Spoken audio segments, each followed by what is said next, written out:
What I did provide for you are sample ballots. I taped them on the wall. One's a city precinct and another's a county precinct. If you want to see where your placement is for state committee, they're up there.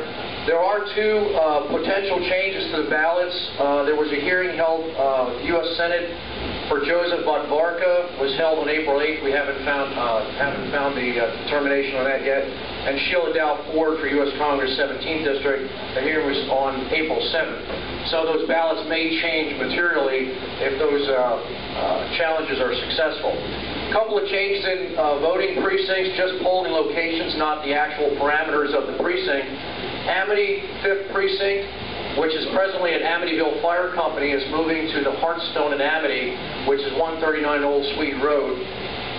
Spring Township 6, polling location is the current Spring Township building. It's being moved to the new Spring Township building, which is right behind the existing building. And Kutztown Precinct 1, polling will remain at Borough Hall, but the Borough Hall is changed, moved across the street to the railroad station.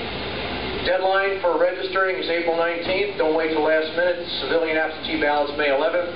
And last day to receive civilian ballots May 14th at 5 p.m. I'll leave this here for Boyd to take back. We expect to have a lot of write-in candidates for committee positions because I believe about 96 people countywide are on the ballot. So I'll leave actual suggestions for write-ins for candidates. This kind of spells out how you really are going to encourage people to write you in for a committee post.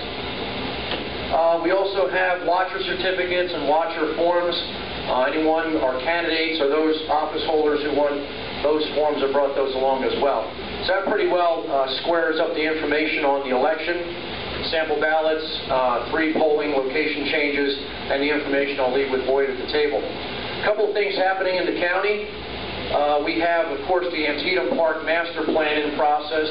There have been many meetings regarding the Antietam Park and its future.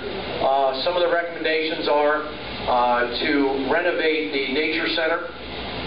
We are presently, as of Thursday, approved the go-ahead to repair and renovate the Valve House, which is the landmark that juts out into Antietam Lake. That will be repaired and renovated this year, as well as the dam will be renovated this year.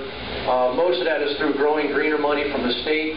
Unfortunately, the Valve House, we were trying to leverage money from DCNR, but because it's not accessible to the public, we're using all local tax dollars to the tune of $170,000 to repair the Valve House. The one recommendation from the consultant was the caretaker's house is recommended to be removed as long as we leave the stone wall up. So I just want to let you know there is activity at Antietam Park, and you'll be seeing those changes this year. Another item, the Community Reentry Center will be opening beginning in May. We will be moving the nonviolent offenders who are ready to come back into society down to what was the Berks Annex. We ran into another snafu, as we do in government. We recognized when we were about to move the library system in there, we're moving the library system from Bern Township at the airport into the Community Reentry Center. We're actually going to be saving almost $200,000 a year in rental costs and everything at the airport, moving them in. We recognize we have 40-year-old heating and air conditioning units in the building. So that held us back a little bit. We have to invest $340,000 to renovate the air handling units at the center. So this will free up space at the jail. We're going to be moving about 136 inmates down the hill to the Community Reentry Center. And the beauty of this program is that once these folks leave the CRC, we're not going to stop tracking them and monitoring them and giving them the resources they need to become productive members of society. We're going to be tracking them for 3 years once they leave the CRC, whether it's mental health, counsel and chemical abuse, job training, getting their GED, and so forth. We really want to make sure, quite frankly, that the people don't come back to the jail. That's the bottom line. Number 3, the Office of Aging. Our director retired last year. We still have in place an interim director. We're still evaluating the benefits of that department. We've had a lot of outreach meetings with providers in the county. And at the same time, about 6 weeks ago, we made some changes at the Office of Veterans Affairs. Veterans Affairs is located at the North Campus, directly across from the Ag Center. We now are looking at providing Veterans Affairs services not just at the facility in Bern Township, but downtown as well in the Office of Aging. Why are we looking at things like this? We feel that there is a real value. We have 4 employees at Veterans Affairs, and we have 50-plus employees in the Office of Aging. We want to get them cross-trained so that there is more of an outreach and more benefits being afforded to our veterans who are coming back from overseas. So we're in the process of reorganizing those 2 departments. We're going to be making the Veterans Affairs Department better than it ever was. So that's in the process as well.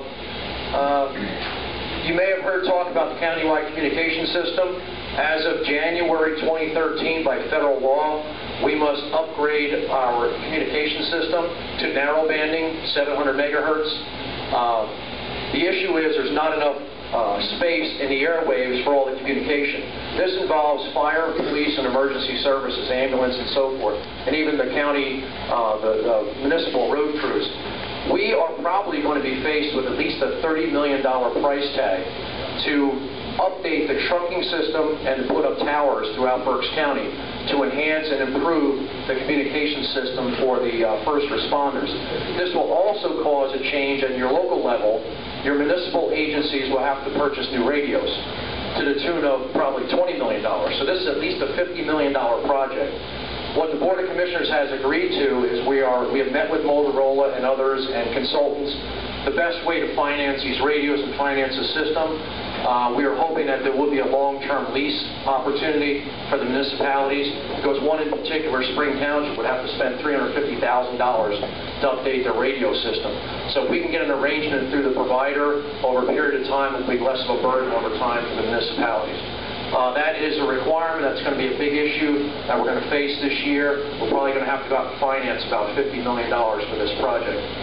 And last but not least, I believe things are going, at least from my standpoint, and I'm sure Stratton and Marcia could agree, we're having a lot of dialogue between the county and the city, which I think is long overdue.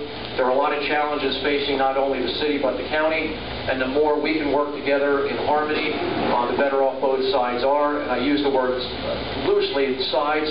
There shouldn't be any sides. They are our largest municipal agency in Berks County.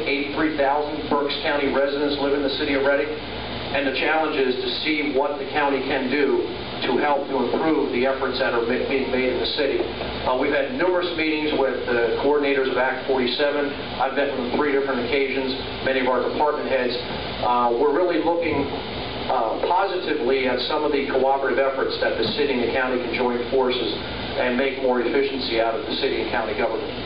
So with that, I'll leave you. If you have any questions for me, I'll be over here. Anything I didn't cover that you want to ask me about, feel free. So thanks for your time this morning, and enjoy the rest of your weekend.